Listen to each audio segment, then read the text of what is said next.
This week, we're starting the third and final week of our 21 days of prayer. And during this week, we're going to be doing something difficult for a lot of people, which is praying for ourselves.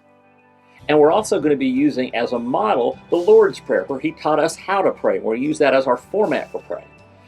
But we're also going to use the Lord's Prayer in these videos for something else. We're going to use it as a way to analyze ourselves and see how we're doing, to ask ourselves some hard questions. Like today, we're going to start with the very beginning of the prayer, Our Father in Heaven. And we're going to see coming out of that two really challenging questions. The first one is, how am I doing on my perspective?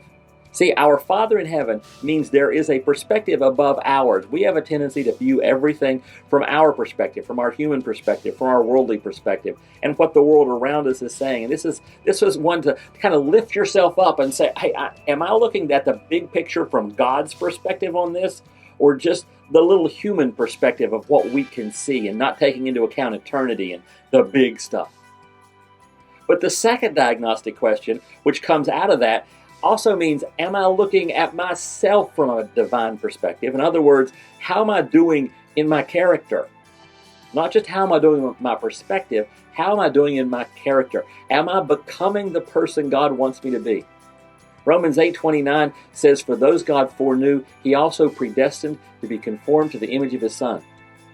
And Romans 12 verses 1 and 2 says, therefore I urge you, brothers and sisters, in view of God's mercy, to offer your bodies as a living sacrifice, holy and pleasing to God. This is your true and proper worship. Do not conform to the pattern of this world, but be transformed by the renewing of your mind. And regularly we need to ask ourselves, am I being transformed?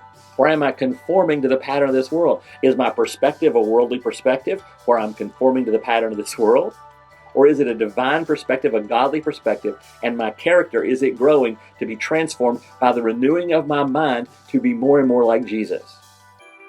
Those are our diagnostic questions for today, and that's today's Jumpstart.